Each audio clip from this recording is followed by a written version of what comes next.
01 ini kita pakai versi maksimal.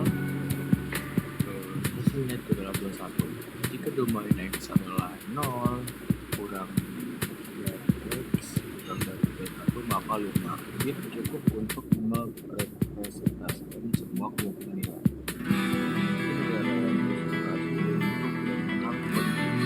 Jika variabel berada pada rentang A dengan kemungkinan pembukaan misal dengan 0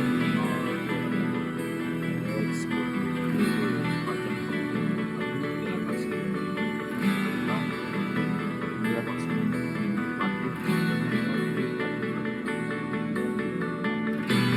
pemetaannya seperti ini. Dan jika kromosom utamanya 10 hasilnya adalah 6.67. Metode ini memungkinkan GA menangani variabel kontinu menggunakan contoh representasi multivariabel. Jika fungsi memiliki lebih dari satu variabel, maka setiap variabel dapat dialokasikan segeografi tertentu dalam satu kromosom. Misalkan fungsi f y dengan x-nya itu 4 bit, y-nya itu 4 bit, dan kromosom totalnya itu 8 bit. Contoh 1011 4 bit pertama itu x, terakhir y. Ini menunjukkan bahwa satu kromosom bisa mempresentasikan beberapa variabel sekaligus. Nah, ini ada definisi algoritma ketiga.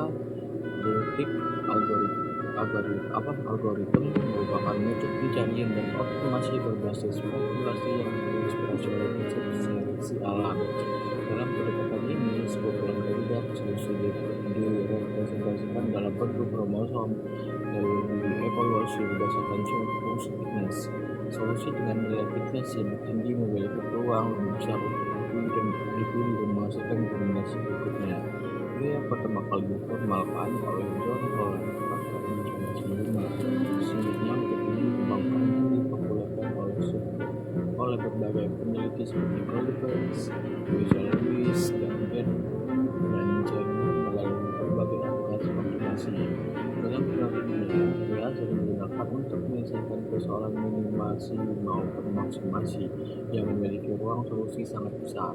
Metode eksak sering tidak efisien pada kondisi tersebut, sehingga pendekatan heuristik seperti yang menjadi alternatif yang efektif, meskipun dia tidak selalu menjamin solusi optimal global. Mekanisme evolusioner biasanya mampu menghasilkan solusi yang sangat baik setelah beberapa kombinasi. Nah, ada tabelnya. Nah, terus ada dia sebagai optimasi evolusioner. Genetic algorithm termasuk dalam kelompok evolutionary computation, yaitu metode optimasi yang terinspirasi dari proses evolusi biologis disebut evolutionary. Karena mekanisme kegiatan evolusi menurut variasi, seleksi, dan pewarisan sifat seperti yang terjadi pada evolusi alam.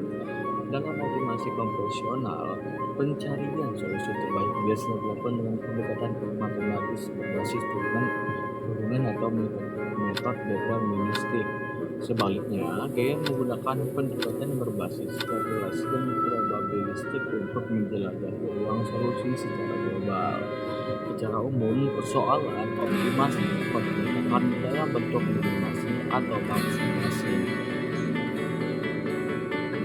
min f atau max f, di mana fx adalah fungsi tujuan objective function, s adalah ruang solusi seleksi s, kemudian optimasi adalah mencari nilai x yang menghasilkan nilai maksimum atau maksimum dari x.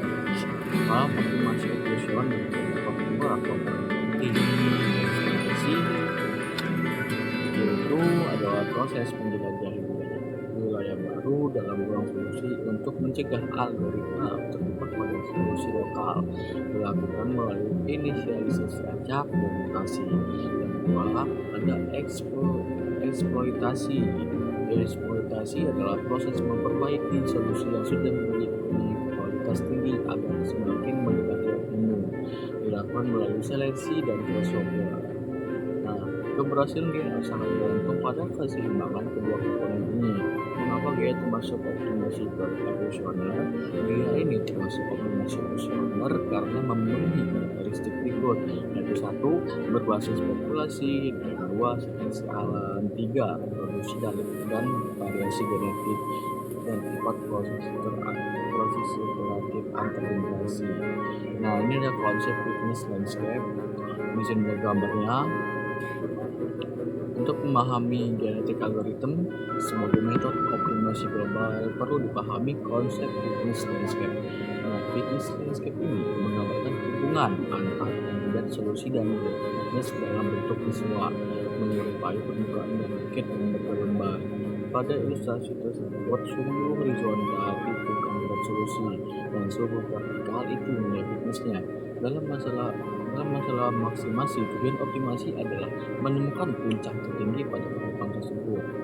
Nah, sebaliknya pada masalah minimasi, tujuan utamanya adalah menemukan lembah terdalam. Nah, permasalahan yang sering muncul dalam metode optimasi klasik adalah terjebak pada optimum, yaitu solusi yang terlihat optimal dalam area kecil sedang tetapi bukan yang terbaik secara keseluruhan. Nah, ini ada sebuah kasus yaitu optimasi penjadwalan. Sebuah jurusan memiliki mata kuliah, 3 kelas, dan 4 slot waktu. Terus ada daftar mata kuliah biasanya yang menggambarkan tabel, dan terus sudah ada persen pembatas, yaitu 1 ada 2 mata kuliah berubah yang sama pada waktu yang sama, dan 2 berjarak boleh belajar 2 kelas pada waktu yang sama. Tujuan optimasi itu meminimalkan jumlah konflik jadwal. Nah, cara penyelesaiannya itu dengan metode grading. Ini urutan penjadwalan. Nah, ini di langkah 1 jadwal KMK 1A, dan di langkah 2-nya, langkah 3, langkah 4, langkah 5. Terus setelah dari langkah 5 itu ada evaluasi konfigurasi. Nah, di sini ada kesimpulan yaitu lebih cepat tapi keputusan awal membuat dosen bentrok, jadi tidak punya mekanisme bawaan untuk memperbaiki keputusan awal secara global, kecuali ditambah liter atau dissenting. Nah, ini ada penyelesaian dengan algoritma.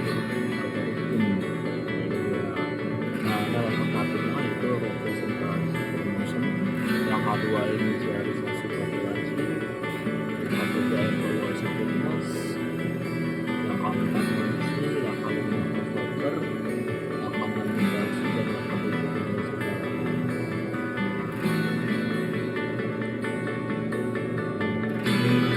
Algoritma lebih efektif untuk memastikan dan membaca aplikasi dan konstrain karena itu secara global melalui mekanisme evolusi dibagikan metodologi yang bersifat lokal, lebih adaptif memang memasukkan solusi yang terbaik. Nah, itu saja untuk pertemuan kita. Apabila saya